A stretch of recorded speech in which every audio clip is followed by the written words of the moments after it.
Hi, I'm Margie Thesson. I have Franklin on Foot, guided walking tours of historic Franklin. I've done tours for over 20 years, started with school programs and tours, and now offer them to the public. And I love doing tours, love showing off our town, talking about its history. Franklin's a great place for that. So today we're going to talk about these two buildings in the corner.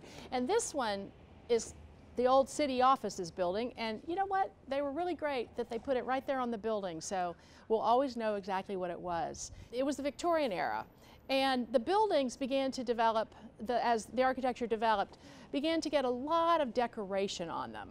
You can see on this building that you see the arches, dentil molding it's called, and the arches over the windows. If you think about the windows being the eyes of a building, those are actually called the building's eyebrows.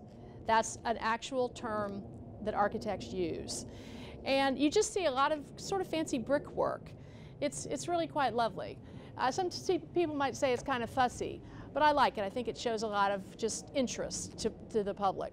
Next door, we see this is actually part of what had been the hotel, but this additionally has great architecture. Here. It's got lots of gingerbread. That was something else that was very common.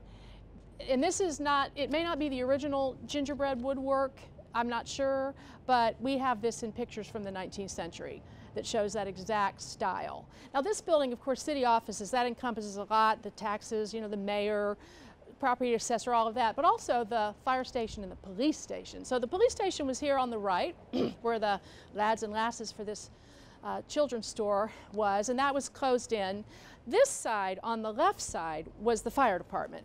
And this is what it looked like back when it was a fire station, the only one in Franklin. Franklin was very small. It was basically almost just the original town. It had spread out a little bit, but there was really just one fire truck. Actually, one in here, but there was another one, and they would both go off to the fires together. And you can see the garage door today looks very small, but there is a truck in there. It's not very clear. And the fire department was a volunteer for a long time. And when the fire alarm rang, all the business people, working people would come out, and if they were a volunteer fireman, they would come out and fight the fire.